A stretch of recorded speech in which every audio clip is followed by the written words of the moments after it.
वीरपुर गांव में एक सोनू नाम का धोबी रहता था। उसके पास बहुत सारी मुर्गियां थीं, मुर्गा, और वो रोज 100 अंडे देती थीं।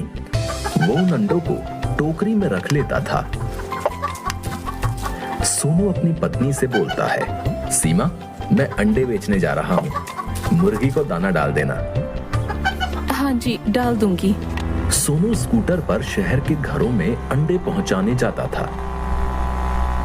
सोनू और सीमा दोनों मुर्गियों से बहुत ज्यादा प्यार करते थे, क्योंकि वही मुर्गियां उनके जीवन का आधार थीं। कभी कभी अगर मुर्गियों के अंडे बच जाते तो वो गांव के लोगों में बांट देते।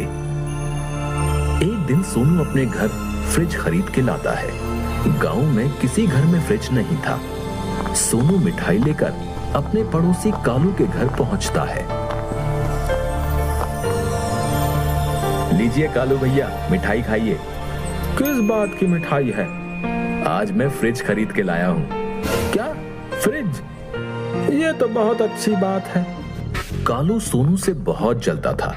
सोनू जब चला जाता है तो कालू अपनी पत्नी से कहता है, इनकी मुर्गियां तो काम वाली बन गई हैं। इनके अंडों से ये अमीर होते जा रहे हैं। एक हमारी गाय है, पूरे दिन में मात्र 5 लीटर दूध देती है। कालू की पत्नी, और जब भी इनके घर कोई भी नई चीज आती है, हमें मिठाई खिलाने जरूर आते हैं जलाने के लिए। कैसा रहेगा अगर हम इनकी मुर्गियां चुरा कर अपने घर ले आए? क्या पागल हो गई हो? कालू की पत्नी, अरे तुम पागल हो गए हो क्या? मुर्गियों को यहाँ ले आओ और उन पर निशान लगा देंगे, और गांव वालों को कह देना कि बाजार से नई मुर्गियां लेकर आए हैं। कालू पत्नी से बोला, बात तो तुमने सही कही है। रात में जब सोनू और सीमा सो जाते हैं, कालू चुपके से उनके घर में घुस जाता है और मुर्गियों को अपने घर में ले आता है। मुर्गियों पर वो निशान लगा देता है और सो जाता है। अगले दिन जब सोनू और सीमा सोकर उठते हैं तो वो देखते हैं कि मुर्गियां गायब हैं। है भगवान, ये मुर्गियां कहाँ चली गईं? बेचारे सोनू और सीमा अपने पड़ोसियों पर बिल्कुल भी शक नहीं करते। पूरे गांव में मुर्गियां तलाशते रहते हैं। जब पूरे गांव में मुर्गियां नहीं मिलती तो दोनों जंगल में बैठकर रोने लगते हैं। उस दिन दोनों खाना भी नहीं खाते। सीमा, पता नहीं हमारी मुर्गियां कौन ले गया। तभी सोनू देखता है जंगल में कुछ मुर्गियां घूम रही हैं। सोनू और सीमा दोनों उनके पास जाते हैं। सीमा सोनू से बोलती है, यह तो हमारी मुर्गियां नहीं है।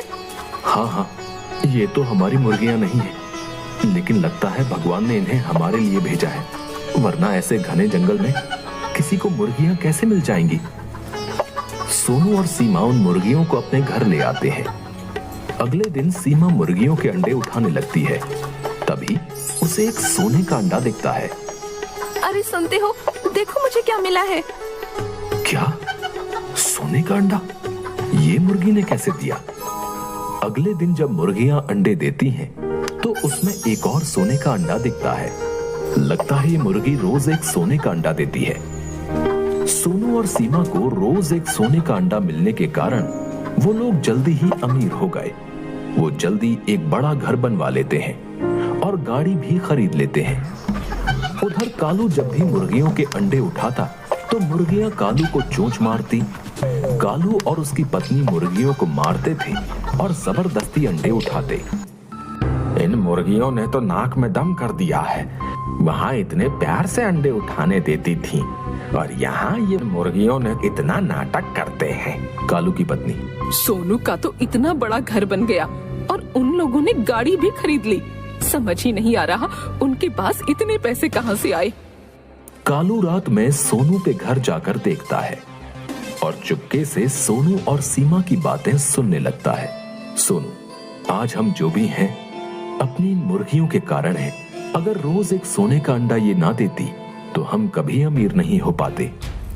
कालू, अच्छा, लगता है इनकी मुर्गी के पेट में ढेर सारे सोने के अंडे हैं। सोनू और सोनू की पत्नी सीमा जब सो जाते हैं तो कालू रात में उनके घर में घुस जाता है और उन मुर्गियों को भी अपने घर ले जाता है।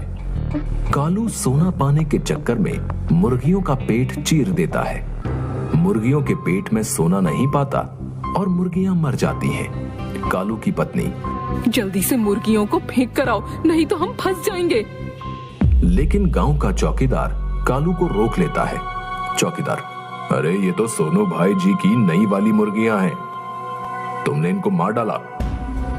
चौकीदार कालू को पकड़कर सोनू के घर ले जाता है। सोनू, कालू, तुमसे तो ये उम्मीद नहीं थी, हम तुम्हें कितना अच्छा समझते थे। सीमा, कहीं हमारी पहले वाली मुर्गियां तुमने तो नहीं चुराई? कालू, मुझे माफ कर दो, आपकी पहले वाली मुर्गियां भी मैंने ही चुराई थी। गांव में पंचायत बुलाई जाती है। पंचायत में कालू और उसकी पत्नी को गांव से बाहर निकालने का फैसला सुनाया जाता है।